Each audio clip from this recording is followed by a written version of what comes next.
Physicists have collected a lot of evidence that contradicts Einstein's theory of gravity. One of the most popular examples is the Vera Rubin rotation curves. Why do stars and galaxies rotate so fast? That's what we'll talk about today. In 1930, the astronomer Fritz Zwicky noticed that galaxies seemed to rotate faster than they should. Half a century later, Vera Rubin confirmed this with detailed measurements. Stars at the edge of a spiral galaxy orbit the galactic center, just like planets orbit the sun.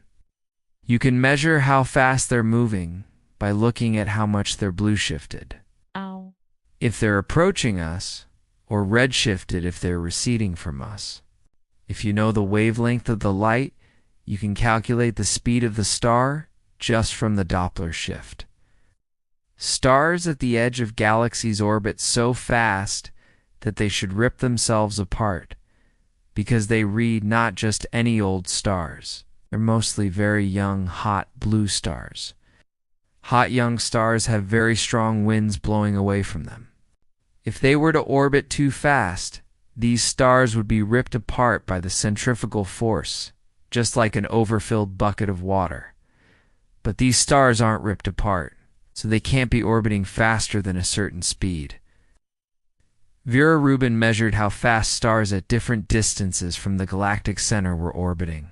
For this, she looked at a total of 21 galaxies and found that the rotation curves flatten out in the outer parts of the galaxies.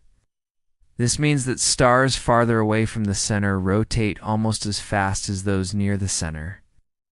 The problem is now that if you try to explain this with Einstein's theory of gravity, you get the result that there's far more mass in galaxies than we can actually see. Indeed, physicists have concluded that there must be some sort of dark matter in galaxies. Dark matter would make up a huge, massive halo around the galaxies, and that's what's needed to explain the flat rotation curves. But not everyone is convinced that dark matter is the correct explanation.